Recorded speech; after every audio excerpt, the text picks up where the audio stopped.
Bob Nash, Geneseo, Illinois, involved at the meeting of the WealthCounsel group here in Chicago.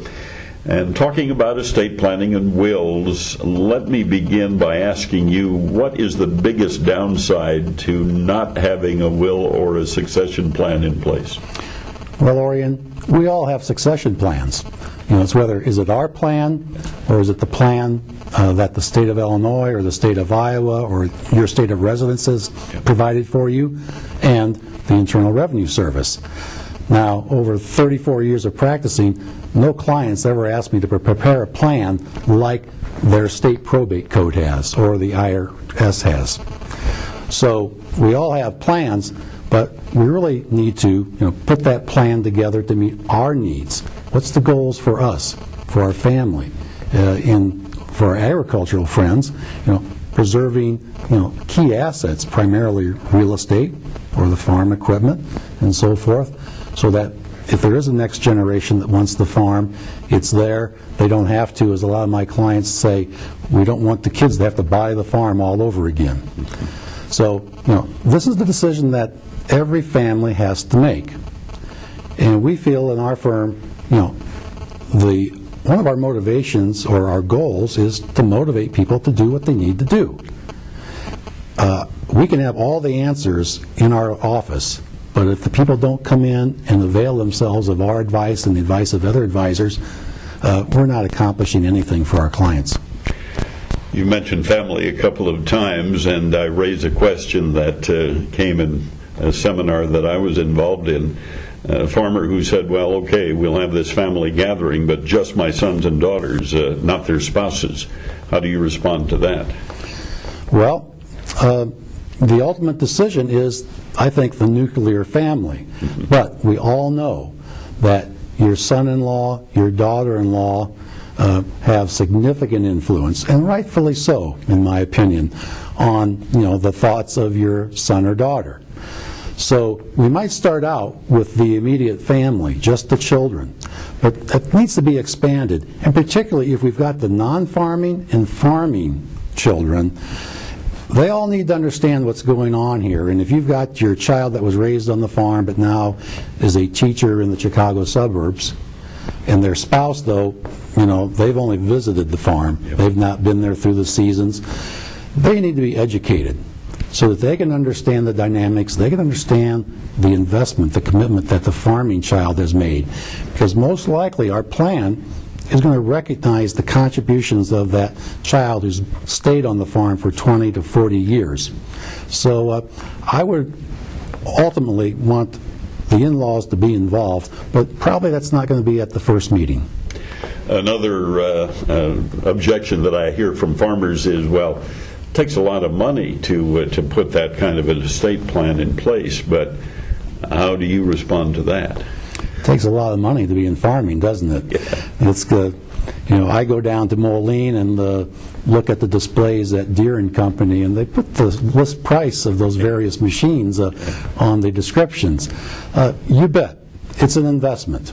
If you do not make that investment, you are going to subject yourself to unnecessary taxes.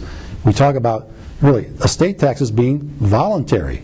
If you do the proper planning, I've never had a client incur taxes if they did the planning. Now, we're in a period of uncertainty here now under the tax laws. If the exemption goes back to $1 million per person, let's compare that.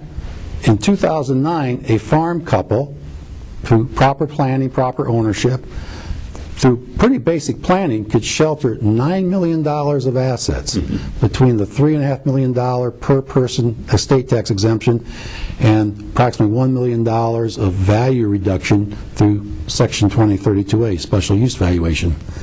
Well, if they don't change the law in 2011, we're now back, that shrinks from $9 million to $4 million. And with the appreciation in land values in recent years, it's going to require a lot more planning to make sure that we're not incurring taxes upon, particularly the death of the surviving spouse. A lot different issue, though. You've got a single individual, let's say somebody that never married, and they have these farm assets. Of course, we don't have the ability to shelter assets, by giving them to a surviving spouse using the marital deduction. So it depends on the circumstances, but we have to plan. What about a couple that have no heirs? Is there gifting provisions that can help them in the tax situation? Well, our experience, when there's no one in the immediate family who might continue the farm, a couple issues come up. Now, back a few years ago, when you could actually earn some interest on money in the bank, right, they'd say, well, I'd like to sell, maybe, I'd like to get a better return. The farmland, the cash rents, what do we say the returns are? What, 2-3% perhaps, on the fair market value of the land. Say, well, I'd like to do better than that. Well, but, first, if I convert that land to cash, I've got to pay the capital gains tax. And most likely, these rates are going to be going up next year. So a common technique has been to put that land, let's say it's not all your land, maybe it's an 80 acres, put it into a charitable remainder trust. And that's just a trust where you give the property to the trustee can sell it because it has that word charitable in it. There's no tax on the sale of that. The trustee holds the property, can pay you out based on a formula, so much income a year during your lifetime, and then you can ultimately have that property or the proceeds from the property go to a charity of your choice.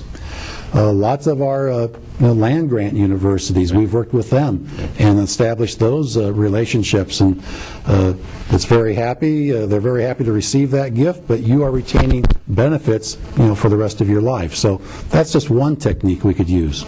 And finally, something that maybe doesn't get thought about in an estate plan is being unable physically or mentally to continue, and that brings long-term health care. Is that a part of an estate plan? It certainly is. When we look now at what's the financial risk for our clients, this is whether you're in agriculture or not, but we can work with the estate tax issues. We can work on family succession issues, as long as everybody wants to sit down and talk about it, and that's a whole different story, Orion.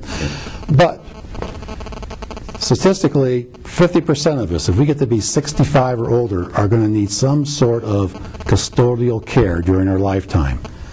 Now, down in my area, that's probably a $5,000 to $6,000 a month bill. As you get into more metropolitan areas, it can be much, much higher than that. Well, most of my clients say, if I can pay that out of my income, I'm probably okay with that. But I don't want to start liquidating assets. I don't want to have to sell off farmland or other farm property.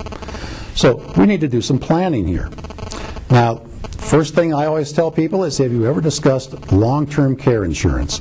And I tell them my story, how I've had it since about age 50.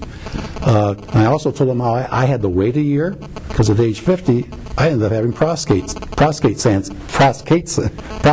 cancer surgery. Yep. It still chokes me up when I talk about it. But I had to wait a year. And that just proves the point. You got to act before you need something. So, long-term care insurance, if that's not available, then there are other techniques we can use, such as perhaps putting some property into a trust where you get the income off of it, but you give up the right to control the property and to liquidate the property.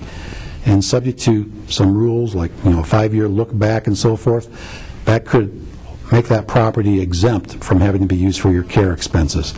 A complicated area, but one that we can do planning. But again, we can do better planning if we talk about it before the crisis hits.